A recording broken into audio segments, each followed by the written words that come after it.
یہ پوری امت کا مسئلہ ہے، یہ ہم سب کا مسئلہ ہے۔ میڈیا پر پابندی لگائی گئی، آپ کے اس طرز عمل پر مجھے اختلاف بھی ہے۔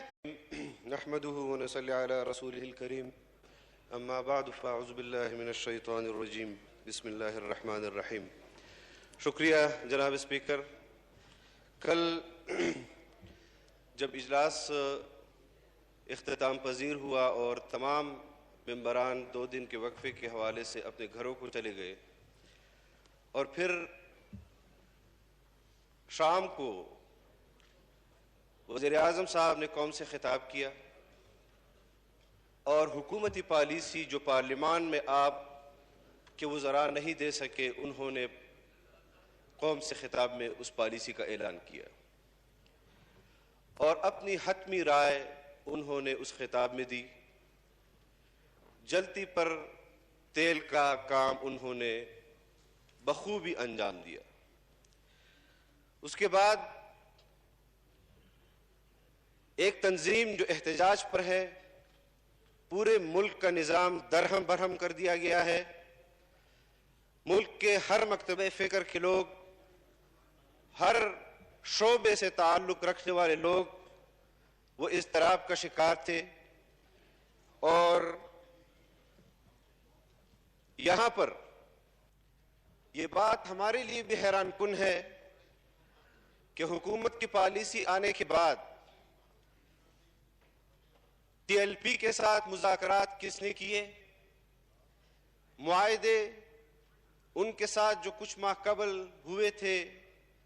ہمارا مطالبہ پارلیمان کے اندر آپ سے یہی تھا کہ ان معاہدات کو آپ یہاں پر پیش کریں، ان نکات کو آپ یہاں پر لائیں کہ کیا معاہدات ہوئے ہیں۔ حکومت نے تحریک لبیک پاکستان سے کون سے ایسے معاہدات کیے ہیں کہ آج جب اس معاہدے کے 3 مہینے مکمل ہونے کو جا رہے ہیں تو وہ 3 دن پہلے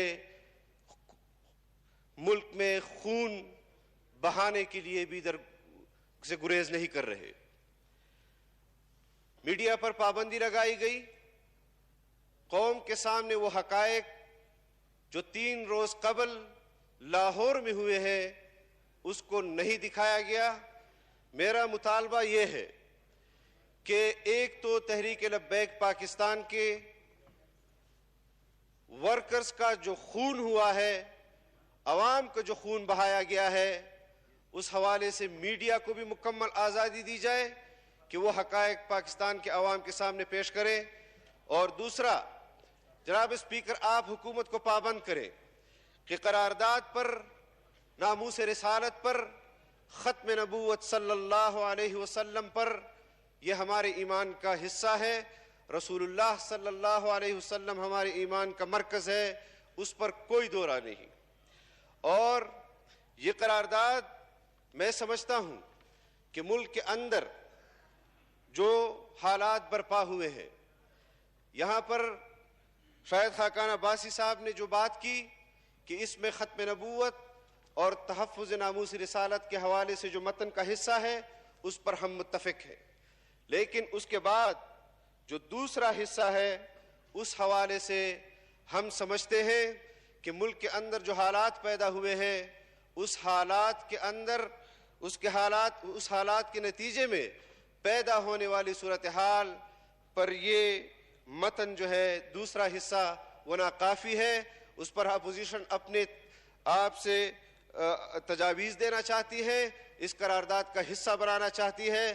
ہم سمجھتے ہیں کہ جس طرح وزیر مملکت صاحب نے فرمایا کہ ہم نے تحریک لبیک پاکستان کے ساتھ کل اس قرارداد کو طے کیا ہے، میں اس ایوان پر واضح کر دینا چاہتا ہوں کہ ختم نبوت کا مسئلہ ہو، ناموس رسالت کا مسئلہ ہو، یہ ایک تنظیم کا مسئلہ نہیں ہے، یہ تمام امت مسلمہ کا مسئلہ ہے۔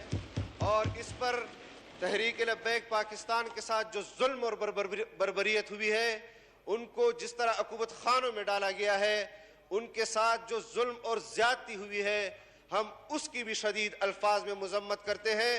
اور جو وزیر اعظم نے رات کو تقریر کی ہے ہم اسی کو حکومت کی پالیسی سمجھتے ہیں. اس کے بعد جو رات کو پیش رفت ہوئی ہے اس پیش رفت کے حوالے سے بھی پارلیمان کو آگاہ کیا جائے کہ ٹی ایل پی کے ساتھ اصل مذاکرات کس نے کیے ہیں. ان مذاکرات کے جو لوگ تھے ان کو بھی پارلیمنٹ میں ان کے نام پیش کیے جائیں. پولیس کے حوالے سے جو ہمارے پولیس کے سپاہی حضرات، جو پولیس کے افسران اس مسئلے میں جان سے گئے ہیں، شہید ہوئے ہیں یا زخمی ہوئے ہیں، جتنے لوگ بھی اس مسئلے میں جن کا انتقال ہوا ہے، میں سمجھتا ہوں کہ حکومت اس کے ذمہ دار کا اعلان کرے کہ اس کی ذمہ داری صوبائی حکومت پر پڑتی ہے یا مرکزی حکومت پر پڑتی ہے، اس کو بھی اس کی نشاندہی بھی کی جائے. جناب اسپیکر، اس طرح آپ نے ہنگامی اجلاس بلایا. آپ نے ہنگامی اجلاس بلانا تھا تو آپ سے بھی میرا یہ گلہ بنتا ہے کہ آپ نے اتنی زحمت بھی نہیں کی کہ اپوزیشن کو اعتماد ملے. اپوزیشن کے پارلیمانی پارٹیوں سے آپ بات کریں، اپوزیشن کے ممبران سے آپ بات کریں. آپ نے ایک تو اجلاس بلایا اور پھر اپوزیشن مشاورت کر رہی تھی قرارداد کے حوالے سے کہ کسی کے پاس کوئی قرارداد ہے، کسی کے پاس متن ہے کہ حکومت کیا قرارداد پیش کرنے جا رہی ہے. حکومت مشاورت کر رہی تھی. آپ کی طرف سے اپوزیشن چیمبر میں پیغام آیا کہ اپوزیشن کی اگر کوئی بات ہے تو میرے چیمبر میں آ کر مجھ سے بات کریں. جناب اسپیکر، آپ حکومت کے اسپیکر نہیں ہیں، آپ اس ایوان کے اسپیکر ہیں.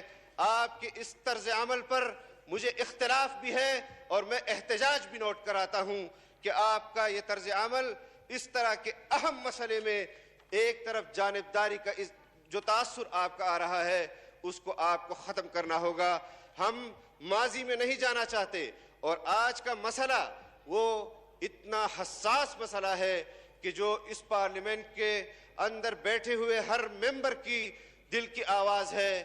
میں سمجھتا ہوں کہ اس پارلیمنٹ کو مکمل پارلیمنٹ کو کمیٹی بنایا جائے اور اس میں جو آپ نے بحث کی بات کی ہے، میں سمجھتا تھا کہ شاید آج آپ ایوان میں یہ قرارداد پیش کریں گے کہ فرانسیسی سفیر وہ ملک بدر کیا جائے یا وہ اس کو رہنے دیا جائے.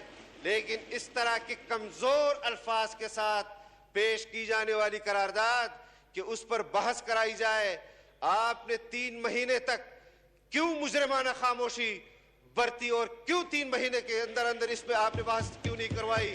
جب آپ نے ملک کے اندر خون بہایا، جس نے بھی بہایا اس کا تعین ہونا چاہیے.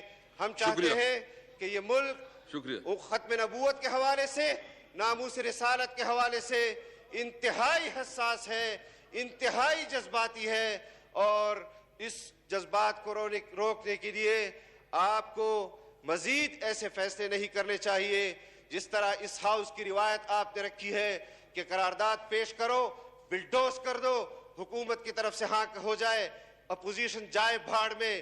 اگر آج آپ نے اس قرارداد پر اپوزیشن کو نظر انداز کیا، میں حلفاً کہتا ہوں کہ میں اپنے تنوع کی بنیاد پر جو میرا رشتہ ہے، میں اس رشتے کی بنیاد پر آپ کو اس پارلیمنٹ کو نہیں چلانے دوں گا. آج بھی نہیں چلانے دوں گا اور آئندہ بھی نہیں چلانے دوں گا. شکریہ. میں سمجھتا ہوں کہ حکومت کے پاس اس کے ہاتھ میں ہے یہ چیز کہ وہ اس مسئلے پر متفقہ قرارداد پیش لائے، اپوزیشن کے ساتھ بیٹھے اور ہم ذمہ دارانہ اپنا کردار اس حوالے سے ادا کریں گے. یہ مسئلہ صرف ٹی ایل پی کا نہیں ہے، یہ پوری امت کا مسئلہ ہے، یہ ہم سب کا مسئلہ ہے. میں آپ سے امید کرتا ہوں کہ عوام کے جذبات اور اس قومی اسمبلی کے اندر ممبران کے جذبات کا خیال آپ ضرور رکھیں گے. وآخر دعوانا